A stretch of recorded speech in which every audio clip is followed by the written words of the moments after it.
Hey folks, welcome back. I'm David and we're here in my shop where I build E-War guitars.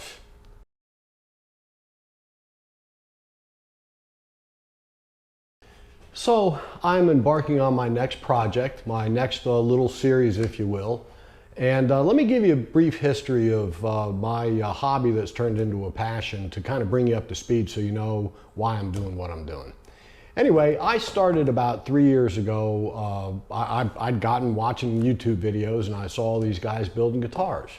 And I thought, hell, that's really cool. I mean, I've got a little bit of experience with working with my hands. I've been in construction my whole life. I own a little construction company here in Mobile, Alabama. And I've done quite a bit of woodworking. I was a carpenter, although a house carpenter, which is entirely different than working in a shop and building guitars. I mean, the precision is just way different. But anyway, so I thought, hey, maybe I could do that, you know? So I went out and bought me a Warmoth neck and I bought some templates. I think that set of templates right there, as a matter of fact, it's for a telly. And I built myself a little telly, and if I can find a picture of it, I'll put a picture up here right now to show you. But anyway, I did that and I thought, man, that was awesome. I really love that. I'm gonna do another one. So I did another one. A little more complex than the one before. The next one I did had a glued on maple cap, and I did plastic binding on it. And I made the neck on the second one. I made all the necks myself since the first one. And I've probably done, I lost count, but it's probably around 25 guitars or so since then. But anyway, I really enjoyed it. I loved the heck out of doing it, you know, and as my builds I was doing got more complex, I discovered other tools I needed that I didn't have. So I've slowly but surely over the last 3 years, if I see something like machinist squares, I mean, what a great little tool to have. And I learned about those in building these guitars, and I discovered the things I needed. And as I was also going, I've been constantly rearranging my shop and trying to make it better and fit better. It's a very small, it's about 17 feet by 19 feet. It's not very big at all. And so I'm constantly rearranging and trying to figure out how best can I do what I love to do in here, and what tools do I need and all that type of thing. Some of the tools we use that we need is not just purchased, but it's built. You have to make them yourself. Templates, jigs, things like that. I've got a wall. Here's one here. Another guy over here is one I use. That's for running my necks for doing a scarf joint through my bandsaw.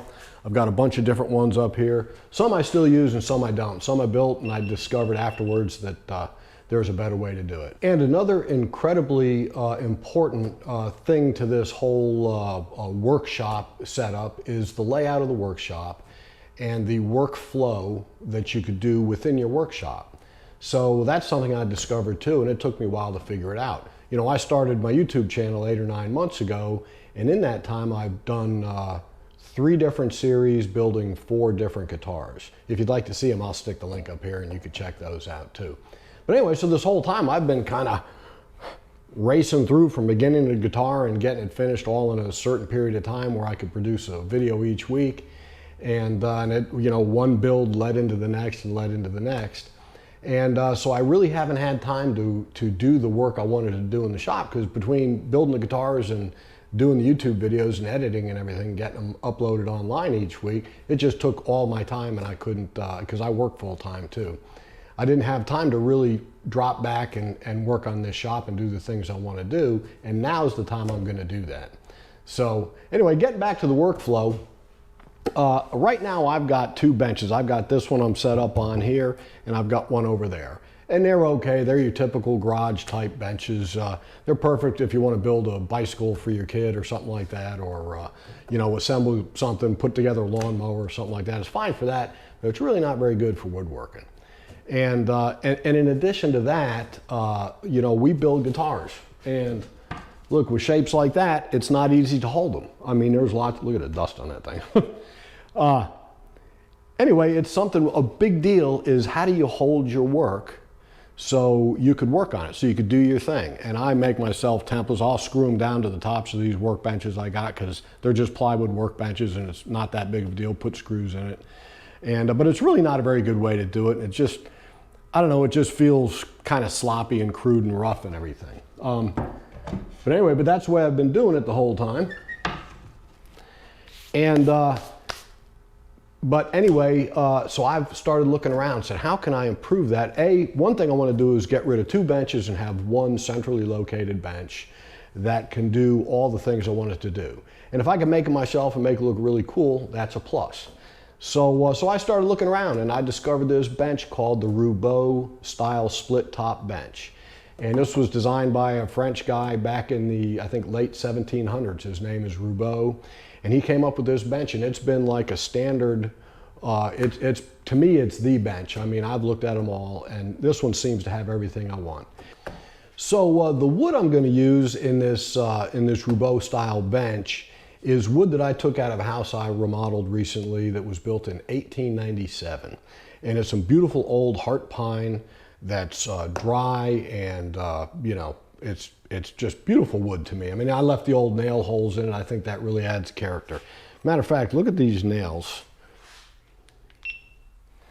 Look at these nails that came out of this thing. I hope I'm showing that good in the camera. These are the old square cut nails. I pulled a bunch of them out. I saved a few of them. And boy, that was a chore too. It took me probably 3 nights after work sitting there digging these nails out of this thing. And I got most of them. I caught a couple of them on my joiner, but not too bad. Not too bad. But anyway, so yeah, I'm leaving all those holes in there. I think that looks really cool. I think it's going to add to the character. So the features of this bench are the top is going to be 3 3/4 of an inch thick. It's going to be overall, it's going to be 24 inches wide. And in a split top Roubo, you have a space in the middle that's going to have a sliding board that's going to be able to, I'll be able to raise it up about 1/4 inch out of the top, and I could use that for planing stop or something. It's also going to have slots in it that if I felt like it, I could slip chisels and saws and things like that down the top. It's got a dog strip on the front edge, and I'm making my own square dogs for this thing. And I've got them going the whole length of the bench. The bench is going to be about 6 foot 1 inches long, and it's going to be about 24 inches deep front to back.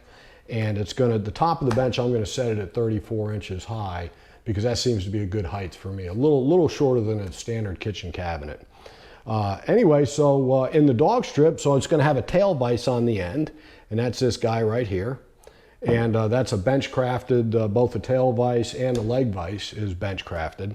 And on the tail vise, it's gonna attach to this sliding dog block right here, which moves this dog back and forth, and you could wedge your wood in between. You could vise your wood, clamp your wood in between these bench dogs in this end here. And you could also stand up a piece of wood in here if you wanted to and clamp it like that so it'll stick up out of the top. And then on the other end of the bench is going to be this leg vise, and this is the hand wheel for the leg vise. It still gets little knobs on here and stuff. And that leg vise is going to be, that's going to be the chop for the leg vise. So a leg vise, the clamping part goes from top to bottom. It's just going to be about 1/4 inch up off the floor, and the whole thing will ride in and out really nicely. So you can clamp the hell out of stuff on that end too. And that's going to be the chunk of wood I'm going to use for that. This is not part of the antique heart pine. This is a newer piece that a friend of mine gave me, a big slab of wood, and I cut it out of that. I think it's about 2.5 inches thick. Oh, and this is going to be the legs. I'm going to have big, thick legs on the thing, big, chunky legs on it. This is also glued up out of the heart pine too. And those are the legs. I'm going to fit all the joints with mortise and tenon joinery. And I'm going to try, for the first time ever for me, a dovetail on the corner of the end cap and the front laminate over here. So I'm going to try that too in this build. So anyway, I think it's going to be really cool. I think it's going to help my shop. I think it's going to help me organize in here better. It's going to give me a really cool surface to work on. And it's going to help me get rid of some, because once this is built, these other 2 benches are going to go. So it'll open up more room, and then I can rearrange the shop and everything. But anyway, I hope you all dig this sort of thing. I'm going to go through it for the next few weeks. And this first video, I've taken this wood and I've, like I said, pulled the nails and milled it, got it plain, straight, and flat, and all that, and got ready to start putting it together. But anyway, I hope you dig it, and stick around and watch. Thanks for coming. We'll see you all soon.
Okay, so we're getting ready to glue this thing up, and I'm all set, ready to go. I figured out how I'm gonna do it.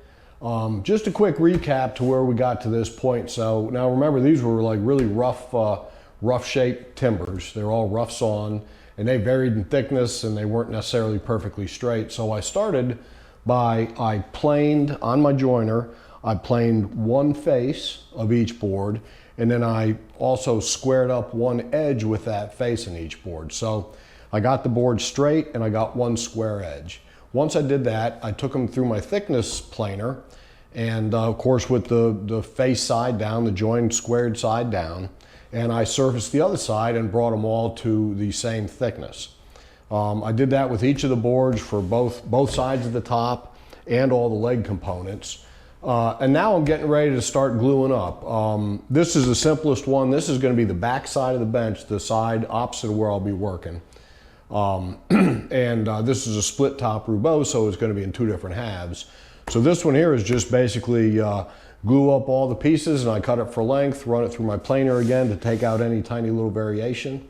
And that one's set to go. So that's the simplest one, so that's why I was going to start with this one. The other side that has the tail vise and the leg vise going into it, it's got some other work that has to happen to it too. It's going to have the dog holes and everything. But anyway, so this was simple to do, so I thought I would start with this one. So as you can see, what I've got here is I've got a couple of supports that I'm going to use. I'm going to glue on top of these supports here. I got one there and I got one here. And that basically is just going to raise it up off the table to where my clamps hit at a nice height. I've got these, they're hitting about an inch and a quarter down. When I drop the other clamps down from the top, I'm gonna set those so they're about an inch and a quarter or so up from the bottom. So I should have nice equal gluing, clamping pressure across the whole thing.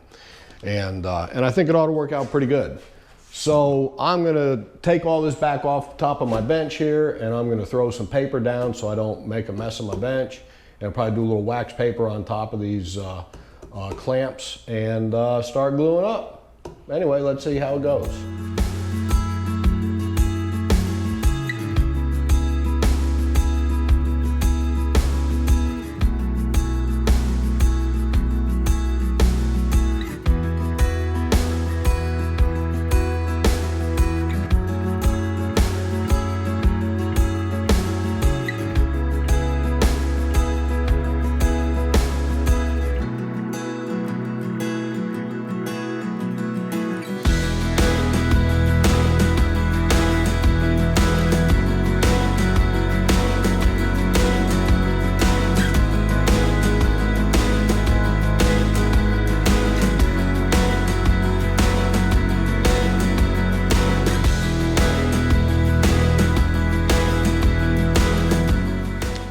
Okay, all glued up out of the clamps. Now it's time to try to get this beast through the planer.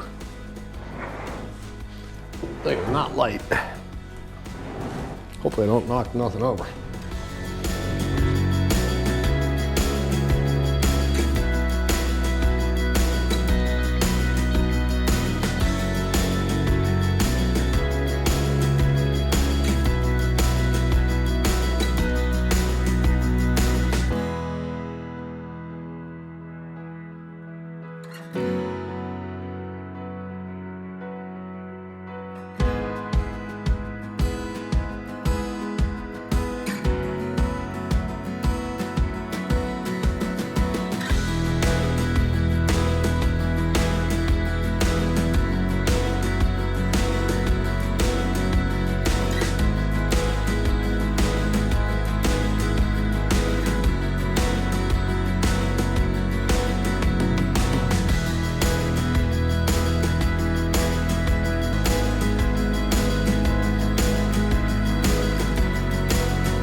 Well, folks, thanks for watching. I really appreciate you guys that stuck it out to the bitter end. I know this was kind of a long video, but I try, but it is what it is. Anyway, this has been a really fun project. I love this thing. This has been a lot of fun. And everything's all milled up, glued up, ready to go, squared up, and we're gonna start digging into the real work next week. And I'll be making my dog hole strip I did square ones in this one. And I might even be getting into getting my tail vise in. This bench crafted hardware is just amazing stuff. Look at that beautiful piece of millwork right there. Anyway, I hope you dig this sort of thing. If you do, how about you give me a like and subscribe. And come on back and check it out next week. We'll see you all then.